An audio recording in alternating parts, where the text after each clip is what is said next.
This is Asad numerical analysis lecture number 24 में आज हम स्टर्लिंग इंटरपोलेशन फार्मूले पे क्वेश्चन सॉल्व करेंगे।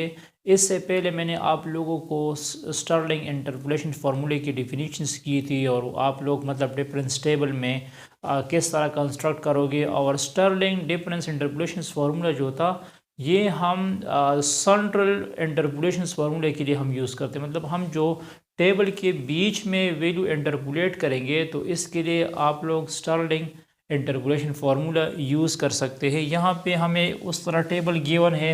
इससे प्रीवियस लेक्चर्स न्यूटन फॉरवर्ड और बैकवर्ड में मैंने यही टेबल लिया था, मतलब x और f ऑफ x, और साथ में डिफरेंस टेबल वही होगा जिस तरह मैं कंस्ट्रक्ट कर चुका हूँ।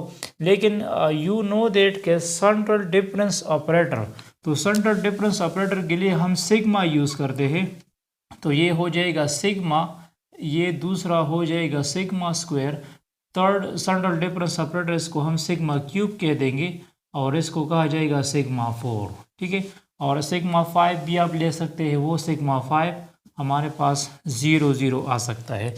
अब सिमिलरली मुझे 2.5 पे आप लोग देख सकते हैं ये 2.5 इनके मिडल में लाई करता है। 2 जो है इससे अपर 3 नंबर है और बिलो 3 नंबर है। अगर ये x0 है तो ये वाला पॉइंट फिर x-1 होगा, ये x-2 होगा, ये x-3 होगा। और सिमिलरली बिलो ये x1 होगा, ये x2 होगा, ये x3 होगा। तो ये 1 इन टेबल के दरमियान में लाई करता है।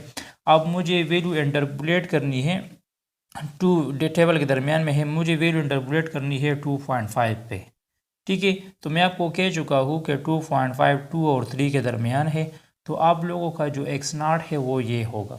तो h की वैल्यू हमारे पास जो स्टेप साइज़ है इसमें वो ऑलरेडी 1 है, तो h हमारे पास 1 है। अच्छा, इसको आप लोग x का कह सकते हैं या x भी वो 2.5 होगा और x0 की वैल्यू 2 है। तो हमारे पास p क्या जाएगा 0.5, क्योंकि ये फी फाइंड करने का फॉर्मूला है, ठीक है।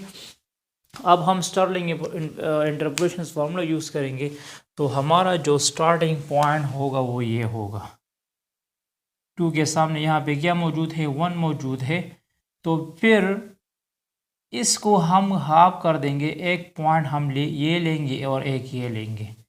तो इसको कहा जाएगा सिग्मा, मतलब f ऑफ -1/2 कहा जाएगा, और इसको कहा जाएगा सिग्मा f ऑफ +1/2। अच्छा, -1/2 मैंने क्यों लिया, -1/2 मैंने इसलिए लिया क्योंकि ये जो x0 और x-1 है तो इसके दरमियान हाफ पॉइंट कौन सा होगा, इसके दरमियान हाफ पॉइंट -1/2 होगा। तो इनके दरमियान जो हाफ पॉइंट होगा वो सिग्मा f ऑफ -1/2 होगा।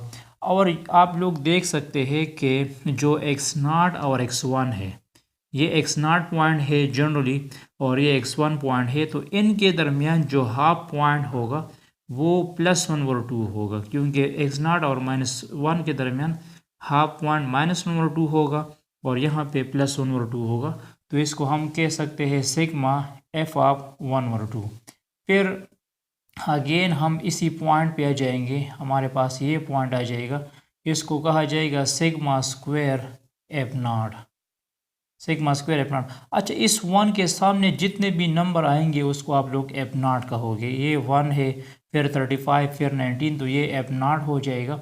अब दोबारा इस 35 की अगर हम एक्सपेंशंस करेंगे तो ये वाला पॉइंट और ये वाला पॉइंट लेना है, तो इसको कहते हैं सिग्मा क्यूब f -1/2। दोबारा मैं -1/2 लिख दूंगा और यहाँ मैं लिख दूंगा सिग्मा क्यूब f ऑफ 1/2। मैं आप लोगों को इससे पहले इसकी एक्सप्लेनेशंस कर चुका हूँ कि आप लोग मतलब किस तरह ट्रेवल करोगे और स्टर्लिंग अप्रॉक्स जो इंटरपोलेशन है वो किन पॉइंट्स के दरमियान ट्रेवल करता है। वो हमारे पास x-1, x0 और x1 के दरमियान स्टर्लिंग अप्रॉक्सीमेशन ट्रेवल करता है। तो फिर हमारे पास नेक्स्ट स्टेप ये आएगा, और अगर इसके बाद हम लिख देंगे तो ऑलरेडी 0 है, तो 0 हम नहीं लिखते। तो ये जो 1 2 33 35 27 और 46 ये वैल्यू मुझे इंटरपोलेट करना पड़ेगा। अगर सपोज़ मुझे 3.5 फाइंड करना है तो फिर x0 हमारे पास ये होगा। फिर इस तरह आप लोग इसकी इंटरपोलेशंस करोगे, ये पॉइंट इस तरह आएगा, फिर इस तरह, फिर ये पॉइंट लेना है और फिर ये लेना है, ठीक है। तो यहाँ पे मैंने वैल्यूज़ पुट की है ये तो फार्मूला है एफ नाट। एफ नाट ये फर्स्ट पॉइंट को शो करता है, ये पहला पॉइंट आप लोगों के पास एफ नाट हुआ। फिर phi sigma F of -1/2 plus sigma F of 1/2 divide by 2। मतलब इन दोनों को ऐड करो फिर डिवाइड करो तो फिर आपको सेंट्रल में वैल्यू मिल जाएगी। ठीक है, मतलब ये असल में मीन है, इन दो वैल्यूज़ का मीन है। फिर हमारे पास नेक्स्ट स्टेप में सिग्मा स्क्वायर एफ नाट आ जाएगा। ठीक है, फिर दो वैल्यूज़ है हमारे पास, इसका मीन निकालो 2 पे डिवाइड करो। मतलब यहाँ आप इसकी जगह म्यू निशान भी लगा सकते हैं, म्यू का सिंबल भी यूज़ कर सकते हैं। तो ये स्टर्लिंग अप्रॉक्सीमेशन फार्मूला है।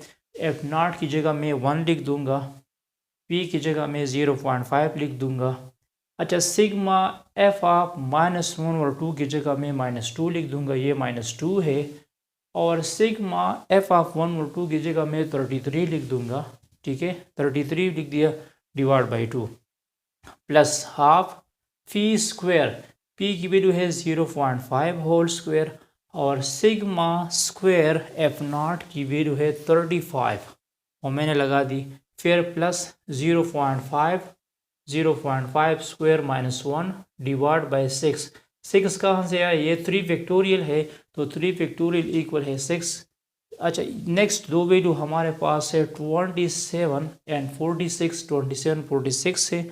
और इसके बाद आप और स्टेप्स कर सकते हैं, ये वाला स्टेप्स कर सकते हैं, यहाँ ये खुद वैल्यू स्पुट करें तो इससे 1 तो आ जाएगा, इसकी कैलकुलेशन से 7.75 आ जाएगा, इसकी कैलकुलेशन से 4.375 आ जाएगा, इसकी कैलकुलेशन से -2.28125 आ जाएगा और लास्ट में 0.027343 आ जाएगा। तो इसको अगर हम ऐड करेंगे तो ये 10.87 आ जाएगा। तो आप लोग देख सकते हैं कि यहाँ 1 और 34 है तो इनके दरमियान 10 लाई करेगा और वो कौन सी वैल्यू पे होगा, 2.5 वैल्यू पे हो सकता है।